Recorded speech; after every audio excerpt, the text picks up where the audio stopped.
இன்றைக்கி நம்ம பார்க்கல கருணக்கிழங்கு மசியல். அதுக்கு ஒரு 1/2 கிலோ கருணக்கிழங்கை இந்த மாதிரி வேக வச்சு தோலை உரித்து நல்லா மதிச்சுக்கணும். அதுக்கு என்னென்ன தாளித்து கொட்டி என்னென்ன போடணுங்கிறது காமிக்கிறேன். கருணக்கிழங்கை இது மாதிரி நல்லா மதித்து வச்சுக்கணும்.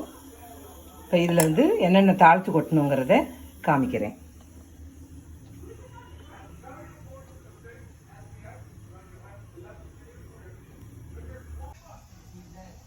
இதுக்கு தாளித்து கொட்ட கடுகு, உளுத்தம்பருப்பு, பச்சை மிளகா, கொஞ்சோண்டு பொடிப்படியாக நறுக்கின வெங்காயம், இஞ்சி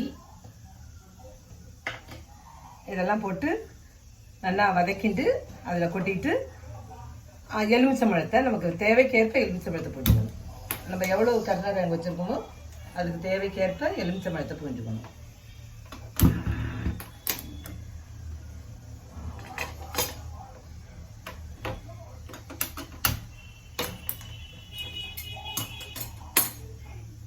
கடுகு போட்டுக்கலாம். ஒரு 1/2 ஸ்பூன் கடுகு, உளுத்தம்பருப்பு, பச்சை மிளகாய், வெடிக்கிறது பச்சை மிளகாய்,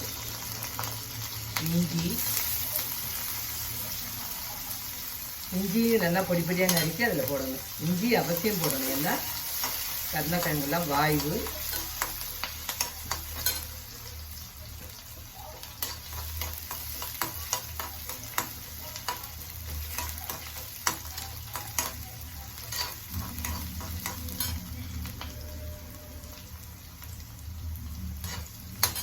வெங்காயம் நறுக்கினது,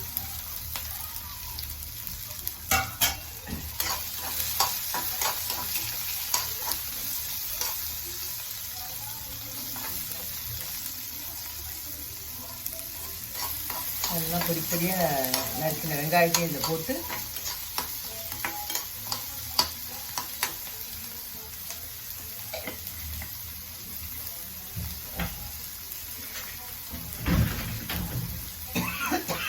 கொஞ்சம் பெருங்காயம் எடுக்கலாம்.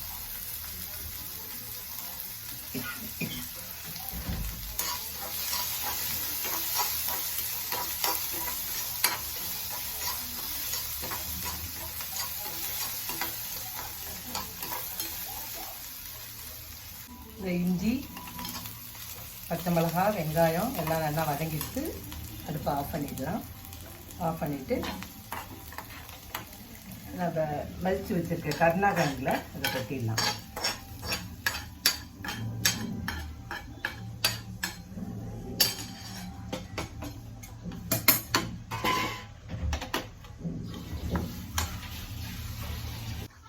தெரியறதா? இதுதான் கருணக்கிழங்கு மசியல். இதில் இப்போ நான் பண்ணியிருக்க கருணக்கிழங்கு இதுக்கு ஒரு பெரிய எலுமிச்சம்பழமாக இருந்தால் 1, சின்னதாக இருந்தால் ஒரு 1.5 புழிஞ்சுட்டோம்னா அவ்வளோதான். அவ்வளோ உடம்புக்கு நல்லது கருணக்கிழங்கு. பைல்ஸ் கம்ப்ளைண்ட் உள்ளவா இது வாரத்தில் ஒரு நாள் சாப்பிட்டா ரொம்பவே நல்லது. ரொம்ப கிழங்கு வகையிலையும் இது ஒரு நல்லது தான் உடம்புக்கு. அது வாய்வுக்காக தான் நம்ம இஞ்சியெல்லாம் போட்டுக்கிறோம். இதுதான் கருணக்கிழங்கு மசியல். Welcome to my channel. இன்றைக்கி நம்ம அதில் என்ன சமையல்னு பார்க்கலாமா? மிக்ஸ்டு வெஜிடபிள் சாம்பார், தக்காளி ரசம், கருணக்கிழங்கு மசியல், சுட சுட சாதம், அவரைக்காய் தேங்காய் போட்ட கறி. எப்படி இருக்குன்னு சொல்லுங்க. எல்லாருக்கும் பிடிச்சிருக்குன்னு நினைக்கிறேன்.